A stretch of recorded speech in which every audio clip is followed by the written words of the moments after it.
Hey guys, Jonathan here, and today we're taking a look at the 2025 winter set Spider-Man Mech vs. Anti-Venom, which LEGO sent me early to review. That, of course, means that all thoughts are my own, but this set will retail for $15 when it comes out. It has 107 pieces with the brand new first ever Anti-Venom minifigure. So without further ado, let's take a closer look at everything offered here. Now, the main build of the set, of course, is this Spider-Man Mech, and who better to drive that than Spider-Man himself? This is the same one we've been getting for several years now with the arm printing. It is nice to get that arm print, but it is kind of a bummer that LEGO was lazy and didn't give us any kind of dual molded legs here when they did in the Miles Morales set from last year.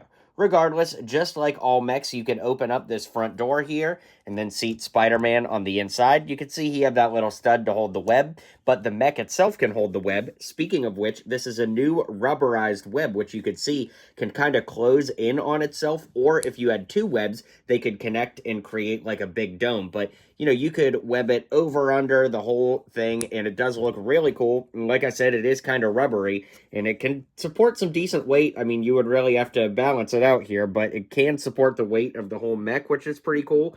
And speaking of the whole mech, there's not too much going on here that's different from other mechs, right? We do have this very nice spider piece that reminds me a lot of PS4, although that's not what this is. But it is printed, no stickers in this set, which is cool, especially for a cheap price point. But we can swivel at the hips, swivel at the shoulders. The fingers are posable, as you can see. On this side, I made the webbing hand there to show the web coming out of the mech. Then, of course, we could move at the hips as well as the ankles. And overall, there's really not too much to say about these mechs, right? Like, they're never like, oh my gosh, these are so good, they're so crazy.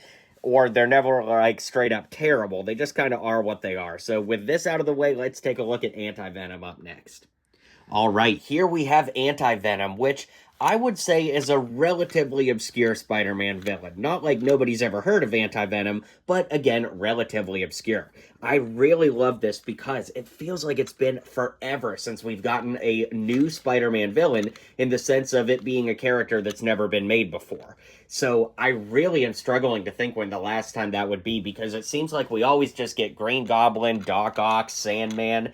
Was the last one Rhino from the Spidey and His Amazing Friends 4+ set? Maybe Lizard from the No Way Home set? I mean, it's got to be one of those two, but regardless, getting back to Anti-Venom here, we've got a great head print with printing only on the front, and a front and back torso print with no leg print, but honestly, when you look at the design of the figure, or the character that is, in the comics, that's really not too much of a disappointment and makes total sense here. So that's about all there is to say for this set. I love this figure, and I think the figure alone makes the whole set worth buying, but let's zoom out and we'll wrap up the video here.